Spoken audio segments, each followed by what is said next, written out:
अस्सलामुअलैकुम जी, कैसे हैं आप सब लोग। उम्मीद है कि आप सब ठीक होंगे और अपनी फैमिलीज़ के साथ सेफ़ होंगे। अल्हम्दुलिल्लाह मैं भी बिल्कुल ठीक हूँ। आप सब की दुआओं और सपोर्ट का बहुत बहुत शुक्रिया। वैसे तो आज पाकिस्तान की हार के ऊपर बहुत सारे लोग उदास हैं, लेकिन हमारी आयशा खातून जो हैं वो रजब फैमिली के साथ शाना बशाना खड़ी हैं और उनके दुख में बराबर की शरीक हैं। और उनके लिए पोस्ट शेयर की है जिसकी मुझे बिल्कुल भी समझ नहीं आई। भाई तू कौन, बेगानी शादी में अब्दुल्ला दीवाना, तू कौन, भाई तुम कौन हो है तुम कौन और किस हैसियत से तुमने ये पोस्ट शेयर की, मेरी समझ में नहीं आई। शायद बेचारी को लगा तेरा गम मेरा गम एक जैसा सनम है, हम दोनों की एक कहानी। तो आशा मुतरमा को भी शायद कुछ ऐसा ही लग रहा है कि वो भी बड़ी गमज़दा हैं, बड़ी दुखी हैं। बहन भाइयों के लिए कुर्बानियाँ दे दे के बेचारी बूढ़ी हो गई हैं, शादी तक नहीं की पर कोई सिला नहीं मिला। हाँ हाँ बेचारी। बहरहाल जी, ये मुझे एक अजीब सी बात लगी कि मुतरमा को गज़ल पे और इन पे बड़ा तरस आ रहा है और आके अपनी इंस्टा पे पोस्ट शेयर कर दी। ना लेना ना देना है भाई तुम कौन हो जो इनके इतनी हमदर्द बन रही हो। तो इस पे अपनी आपने राय का इज़हार करना है कि आखिर इसने ये किस मकसद के लिए पोस्ट लगाई है। ठीक है, तो क्या फ्यूचर में ये रजब से मीटअप करना चाहती है, मिलना चाहती है और इस तरह फिर ये कुछ उनकी हमदर्दियाँ करके उनकी गुड बुक में शामिल होना चाहती है, उनको फ़ील करवाना चाहती है कि दुनिया में एक आयशा भट्ट भी है जो आपकी बड़ी खैर ख्वाह है। हैं तो इससे भी याद रखना है आपने अल्लाह जानते हैं जी। बहरहाल जी, अब बात करते हैं आज का जो मेरा टॉपिक है। ये तो एक फ़नी सा मुझे इसकी पोस्ट नज़र आई तो मैंने कहा आपसे भी शेयर कर दूं। आज की वीडियो का जो टॉपिक है वो ये है कि मोमना साहिबा अगर एक साल में आपके इतने भी हालात अच्छे नहीं थे कि आप अपने घर के लिए कुछ चीज़ें ख़रीद सकती हैं, तो आपके हस्बैंड ने आपकी एनिवर्सरियाँ, आपके बर्थडे इतने शानदार सेलिब्रेट किए, वो पैसा कहाँ से आया। ठीक है, आप इतनी भूखी नंगी हो चुकी हैं कि आपको गोल्ड बेचने की ज़रूरत पेश आ गई है। तो ये जो चौंचले आपके होते हैं, जो आपने कहा कि मैं अभी चूड़ियाँ सेल कर रही हूँ लेकिन मेरे हस्बैंड मुझे कोई अच्छा गोल्ड का गिफ्ट देंगे, क्योंकि वो उन सरप्राइज़ देते रहते हैं। अगर आपके हस्बैंड के पास इतने पैसे हैं कि वो आपकी आगे जो एनिवर्सरी या जो भी आ रहा है इवेंट, उस पर आपको वो गोल्ड गिफ्ट करने वाले हैं, तो फिर वो पैसे आप यूज़ करें ना। आप फिर ये अपना बना बनाया गोल्ड सेल क्यों कर रही हैं। ठीक है जी, तो ये मामू बनाया जा रहा है अवाम को, इस पर आपने गौर करना है। इस पर बात करते हैं। स्कूटी इसको मिली है, वो भी कोई इतनी सस्ती नहीं होगी, 2.5-3 लाख की तो होगी, उस पर भी बात करते हैं। शायद इससे भी ज़्यादा हो, क्योंकि पाकिस्तान में जो इस तरह की बाइक्स हैं ना लेडीज़, उन मेरा कोई एक्सपीरियंस नहीं है।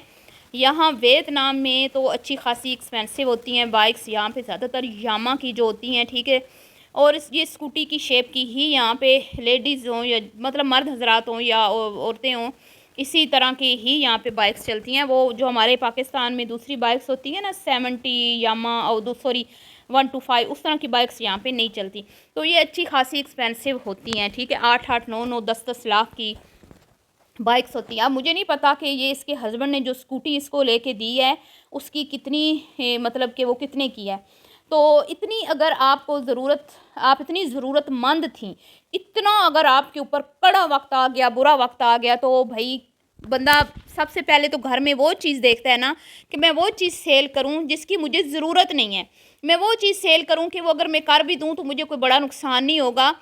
ऐसी चीज़ मैं सेल नहीं करती जो फ्यूचर में मेरे बच्चों के काम आएगी। ठीक है, तो ये जो ढोंग रचाया जा रहा है हमदर्दियाँ बटोरने के लिए, पहले एक चाल चली, मोमना ने घर से निकाला जा रहा है, वो चाल नाकाम होगी। फिर दूसरी चाल चली कि भाई वो तो घर तो मिल गया लेकिन हम इकट्ठे रहने के आदी थे, तो ये था तो वो था तो ऐसे था, तो वो चाल नाकाम हुई। तो अब तीसरी चाल ये चल रहे हैं। एक तो इन्होंने कहा कि भाई हमने तो उधार लिए थे, बिलाल ने 1 टका भी नहीं लगाया। दूसरा, हम गोल्ड बेच रहे हैं। ठीक है जी, तो ये अब चाल ये चल रहे हैं, लेकिन देखने वाले कोई अंधे नहीं हैं। देखने वालों को ये नज़र आता है कि आपका जो लाइफस्टाइल है, जो आपके चोचले हैं, वो वो ऐसे नहीं है कि कोई भाई जिन जिन बेचारों की बिल्कुल पीछे बैकअप है ही नहीं, सिर्फ आ रहे हैं और लगा रहे हैं और खा रहे हैं, बस इतने ही हैं। तो हमें आपके चोचले देख के ये नहीं लगता, हमें लगता है कि आपके हालात अच्छे हैं, अच्छे खासे हैं, काफ़ी बेहतर हैं। इसीलिए आपकी बर्थडे पे भी इतना आपके हस्बैंड साहब ने ख़र्चा किया। ठीक है जी, उसके बाद इन्होंने कहा कि हम तो कोई मुफ्त में नहीं रह रहे थे इस घर में। मतलब कि यार एक एक घर में आपने इतने अरसे आप रहे, आपने अपना घर समझ के आप रहे, कभी आपको फील नहीं करवाया गया कि ये किसी दूसरे का घर है, चाहे सगा भाई क्यों ना, वो फिर भी बुरा फील होता है। इसके बावजूद आप बजाय इसके कि एहसानमंद हों, आपने कह दिया कि हम कोई मुफ्त में नहीं रह रहे थे, हम तो अपना खर्चा देते थे। लोग कहते हैं कि घर का रेंट जो है हमें बच रहे, हम तो वो घर में दे देते हैं अपनी अम्मी को, हमने तो कभी वो अपने ऊपर लगाया ही नहीं है। तो जनाबे अली आपकी पोल पट्टियाँ तो आपकी खुद की चहेती नंद ने ही खोल दी हैं, ठीक है। जो आपके मुंह से बुलवाना चाहती थी कि मैं कितनी अच्छी हूँ, मैं कितनी स्वीट हूँ, लेकिन आपने गलती से भी उसकी खैर ख्वाही नहीं की। उसने कहा कि लोग कहते हैं कि मैं बहन भाइयों को टिश्यू पेपर की तरह इस्तेमाल करती हूँ, फेंक देती हूँ, तो मैं तो मोमना देखो मैं तो कितनी तुम लोगों के लिए कुर्बानियाँ देती हूँ। मजाल है कि मोमना ने एक थोड़ी सी भी दिलजोई की हो या हमदर्दी की हो उसकी, ना ना ना, बिल्कुल भी नहीं। तो इनकी अम्मा ने ही पोल पट्टियाँ इनकी खोल दी हैं जी। इस घर में ग्रोसरी, इस घर में ख़र्चा, इस घर में जो भी चीज़ें आती हैं, जो मतलब घर कौन चलाता है, इनकी अम्मा ने खुद ही बता दिया हुआ है। और ख़ुद आयशा ने भी बता दिया है कि मैं तो अपनी अम्मी को मतलब कि किसी चीज़ की कमी नहीं होने देती, और अपनी अम्मी की जो भी ज़रूरत होती है उसको पूरा करती हूँ, और पूरी कोशिश करती हूँ कि मेरी माँ खुश रहे, और उनके हाथ में वो पैसे रखती हैं, ठीक है जी। और मैंने यही देखा है कि ये बेटियां ही माँ को जो भी उनकी ज़रूरत होती है उनको पूरा करती हैं, कपड़ा जूता जो भी लेके देना होता है। अगर मोमना कभी कुछ लेके दे भी, वीडियो तो खैर सारे ही बनाते हैं, मैं ये नहीं कहती कि ये वीडियो नहीं बनाती, लेकिन मोमना ने एक मदर्स डे मनाया था जिसको पूरा वो एक मतलब कैश किया गया, और उस मदर डे पे इसने कुछ अपनी सास को शायद कुछ स्पेशल फ़ील करवाया था, मुझे नहीं पता गिफ्ट्स वगैरह भी लेके कुछ दिए थे या नहीं, लेकिन ज़्यादातर बेटियां ही माँ की ज़रूरतों को पूरा करती हैं। मुझे नहीं पता बिलाल कुछ अमाउंट्स भेजता है या नहीं भेजता, इस बारे में कभी इन्होंने वीडियोज़ में नहीं बताया, लेकिन क्योंकि अली यहीं पे है और अली इस वीडियोज़ भी बनाता रहता है, तो यकीनन अगर ये अपनी माँ के ज़रूरतों को पूरा करते तो हर एक उस टॉपिक पे वीडियो ज़रूर बनाते, जिस तरह मरियम और आयशा बनाती हैं। तो हमने नहीं कभी देखा। खैर, घर का जो रेंट आता रहा, आपने एहसान चढ़ाया, आपने वीडियो बना के लोगों को ये दिखाया कि ये हम अपनी माँ के हाथ में रख रहे हैं, लेकिन आप लोग इतने मीसने मकार लोग हो, इतने चालाक होशियार लोग हो कि आपने ये नहीं बताया कि ये हमारे घर का ख़र्चा है।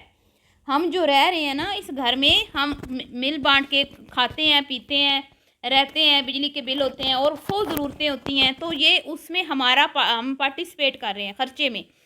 आपने लोगों को ये दिखाया वीडियो बना के कि ये देखें हम कितने महान हैं, हम कितने अच्छे हैं, हम अपनी माँ को ख़र्चा दे रहे हैं, हमारी माँ हमसे पैसे लेके ऐश करती है, हमारी माँ को किसी चीज़ की कमी नहीं है। हालांकि माँ बेचारी तो आपके घर का किचन चलाती है, माँ के कंधे पे इतनी जिम्मेदारियाँ हैं। अब जी एक और बात मैंने इनकी वीडियो में सुनी कि मोमना ने कहा कि मैं अली को साथ लेके जाऊँगी गोल्ड बेचने, क्योंकि अली बड़ा सियाना है, गोल्ड के हवाले से इसको बड़ी मालूमात है, रेट ऊपर नीचे हो रहा है, कितना चल रहा है, बेचने में फ़ायदा है या नुकसान है, तो ये अली को सारा पता है। लेकिन अभी आपको याद होगा कि इसकी माँ एक टेबल पे शीशा लगवाने के लिए गलियों में धक्के खा रही थी, ढूंढ रही थी बेचारी के भाई कहीं से कोई लड़का मिल जाए, कोई कारीगर मिल जाए जिससे मैं अपने टेबल का जो है वो शीशा लगवा लूँ। तो है अल्लाह की, वो कहती है कि भाई अल्लाह ने जो है ना मौजज़ाती तौर पे ये 2 लड़के भेज दिए, किसी कहीं पे काम कर रहे थे, तो इन्होंने पूछ लिया कि बेटा मैंने शीशा लगवाना है, तो आप उन्होंने कहा जी जी माँ हम अभी माँ जी हम अभी आते हैं, आपको लगा के देते हैं। और वो आए और उन्होंने लगा दिया, और आंटी जी ने इतनी दुआएं दी, और क्या कहा, अली मेरा बेचारा है, उसको तो इन चीज़ों का पता ही नहीं है, अली को तो पता ही नहीं है ना। बिलाल होता तो वो करवा लेता, लेकिन अली को तो पता ही नहीं है इन चीज़ों का। अली जी को शीशा लगवाने का नहीं पता, अली जी को घर की ग्रोसरीज का नहीं पता। जब उसके ससुराल वाले आने होते हैं, जब उनकी दावतें होती हैं, तब अली जी को होश आ जाता है, तब अली जी अपनी बीवी का पल्लू पकड़ के टमाटर मिर्चें हरी और चिकन लेने जो है वो चल पड़ते हैं। लेकिन जब घर में रूटीन का जो डेली का पकता है उसमें अली साहब को कोई होश नहीं होता कि माँ बहनें अकेली जो है मार्केट जा रही हैं, सब्ज़ी ला रही हैं, फ्रूट्स ला रही हैं, जो भी, और शर्म से डूब मरने का मकाम है कि 2 बहनों को तुम 2 टाइम की रोटी नहीं दे सकते, 2 भाई। अब मुझे नहीं पता बिलाल का कभी इन्होंने जिक्र नहीं किया, लेकिन अली साहब तो यही है ना। तो यहाँ पे भी वो तीनों घर का ख़र्चा मिल के चलाते रहे, मतलब कि यार तुम मर्द हो, तुम भाई हो, कम से कम किचन का खर्चा तो तुम उठाओ ना, कि चलो कपड़ा जूता और जो भी एक्स्ट्रा चीज़ें होती हैं, कुछ उन्होंने अपनी मर्ज़ी से फ्रूट्स ख़रीदने हैं या कुछ अपनी एक्स्ट्रा उनकी कोई डाइट है या कुछ दूध मिल्क वगैरह ये इस तरह की कुछ चीज़ें तो वो ले लें। लेकिन जी इन लोगों ने मंथली जो इनकी अपनी किचन की जो ग्रॉसरी आती है वो भी इन लोगों ने बारियां बनाई हुई हैं, 1 महीने में मरियम लेती है, कभी आयशा लेती है, और फिर मतलब कि बारी बारी ये लोग लेते हैं। सिर्फ खाली किचन के अंदर जो डेली की कुकिंग है उतना भी अली और मोमना अफोर्ड नहीं कर पाते अपनी दो नंदों और माँ के लिए। तो फिर क्या फ़ायदा ऐसे भाइयों का, क्या फ़ायदा फिर साथ रहने का, क्या मतलब क्या है ये? ठीक है, तो आप अलग हो या साथ हो, आप तो मतलब कि कोई फ़ायदा इनको तो नहीं है ना आपके साथ रहने से या अलग रहने से, क्योंकि आप तो अभी भी अपनी माँ बहन के लिए कुछ भी नहीं करते। उन्होंने हॉस्पिटल जाना हो आप साथ नहीं होते, उन्होंने शॉपिंग जाना हो आप साथ नहीं होते, उन्होंने ग्रोसरी और कोई भी चीज़ लेनी हो आप साथ नहीं हो, आप सिर्फ अपनी बीवी के साथ होते हो। तो अलग होने में क्या फिर वो आपको शर्म आ रही है, क्या मसला है आपको? तो जब सारे ज़माने से मुँह पे खा लिए ना लितर, तो 100 लितर भी खा लिए, 100 प्याज भी खा लिए मोमना और अली ने, तो अब होश ठिकाने आए हैं। तो अब इनको ख्वाब गफलत से जागते हैं, तो अब कहते हैं कि हाँ नहीं जी बच्चे बड़े हो रहे हैं तो मुश्किल हो जाती है इकट्ठे रहना, तो हम अलग हो जाएं तो ठीक है, अच्छी बात है, अलग होने में बेहतरी है, ये है वो है। बिलाल भाई का बहुत बहुत शुक्रिया। तो मैंने तो कल भी एक अपनी वीडियो में ये कहा था कि मोमना और अली, मैं आप लोगों की जर्नी का बहुत शिद्दत से वेट कर रही हूँ।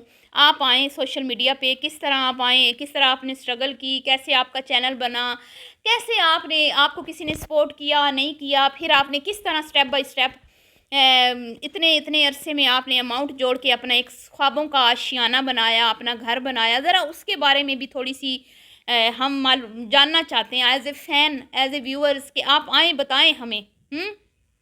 तो अधूरी बातें, कट कट के बातें करना, माँ बेचारी कोई खैर ख्वाही नहीं करना। तो अब मुझे ऐसे लगता है कि आशा को अब समझ आई है कि मैं तो अब तक इस्तेमाल होती रही हूँ, तो अब क्यों ना मैं इन सबको इस्तेमाल करूं। तो अब आयशा मोमना की किसी चाल में नहीं आ रही, किसी बात में नहीं आ रही। कल आपने देखा गोल्ड बेच के वो आई है तो बड़े आके आंसू बहा रही है, तो आज उसने एक स्टेटस पे लगा दिया है वो, कभी कुछ खोना है कभी कुछ पाना है, तो पता नहीं क्या इस तरह का उसने स्टेटस लगा दिया है मोमना के लिए। लेकिन उसने कल जब आई तो उसने कहा क्या फ़ायदा ऐसे गोल्ड का, है बेच दो, खैर है कोई बात नहीं और आ जाएगा, इसमें क्या बड़ी बात है। क्योंकि उसको पता है कि ये ड्रामा बाज हैं, ये सब जो है ना ये ड्रामे कर रहे हैं। उसको पता है कि इनके पास अच्छा खासा इनके पास है, सेविंग होगी, यकीनन होगी, इतना अच्छा खासा चैनल चलता है, ऐसा तो हो ही नहीं सकता कि सेविंग ना हो। तो ये सारे ड्रामे यार, मैं कहती हूँ इनका मतलब कि फेक कंटेंट के बगैर इनके चैनल चल ही नहीं सकते, चल ही नहीं सकते। और ये ऐसे मकार और होशियार लोग हैं जो बात पहले बताने वाली होती है ना, ये बाद में बताते हैं जब इनके बूथे के ऊपर लितर लगते हैं, जब 100 छितर 100 प्याज खा के आते हैं ना, जब फिर इनको पता होता है कि अब बताए बगैर हमारा मतलब हम बताए बगैर चारा नहीं है, बताना ही पड़ेगा, फिर आके ये सच्चाई बताते हैं, और वो भी अधूरी। जैसे अभी इन्होंने अधूरी बातें बताई ना, अम्मा को खर्चा, कोई अम्मा को जेब खर्ची नहीं देते, कोई, ये सारा झूठ है। इन्होंने बहुत ऐश की है आशा और मरियम के सर पे, और इन्होंने मरियम का घर इसीलिए नहीं बनने दिया। इनको लगता था कि सारी ज़िंदगी बैठ के हम मरियम की कमाई खाएंगे, आशा तो वैसे कवारी बैठी है, तो हमारे जो है ना 5 उंगलियां घी में हैं। लेकिन जी बिलाल ने इनके ख्वाब चकनाचूर कर दिए जब उसने कहा भाई मैं तो आ रहा हूँ। इन्हें लगा था कि बिलाल सारी ज़िंदगी के लिए अब जर्मनी में ही रहेगा, तो ऐसा तो नहीं होता ना, अपना घर कौन छोड़ता है अली साहब। आप इतने अच्छे हैं कि आपने अपना घर छोड़ दिया, मतलब रेंट वालों के हवाले कर दिया, हालांकि आपका एग्रीमेंट भी ख़त्म हो रहा है, फिर भी आप इतने बड़े दिल के मालिक हैं कि आपने कहा नहीं नहीं नहीं आप रह लें, हम और कहीं रह लेंगे, हम और रेंट पे घर ले लेंगे, लेकिन आप हमारे घर में ही रहें। तो आप जितना अच्छा कोई भी नहीं होता, ठीक है जी। अच्छा वो स्कूटी जो है ना वो पता नहीं किधर गायब है, वो क्यों नहीं बेची, वो भी तो ज़रूरत पूरी करने के लिए बेची जा सकती थी। ये मुझे किसी मेरी फॉलोअर ने जो है ना इस बात पे मेरा ध्यान जो है इस तरफ दिलाया है कि ये इतनी बड़ी बड़ी जो सेलिब्रेशंस करते हैं वो मालू किधर से आता है, ज़रा इनसे पूछे ना। अब ये शोधे बन गए हैं कि भैया हमने तो जीरो से स्टार्ट करना है, तो सब ज़ीरो से ही स्टार्ट करते हैं, लेकिन यूं लोगों के सामने आंसू नहीं बहाते जिस तरह आप आके आंसू बहा रहे हैं।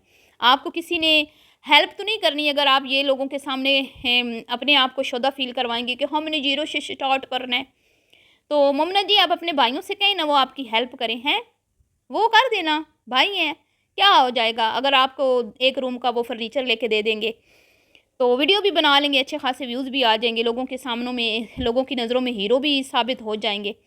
बहरहाल जी, वीडियो पसंद आई हो तो लाइक शेयर कीजिएगा। मिलती हूँ नेक्स्ट वीडियो में। अल्लाह हाफिज़।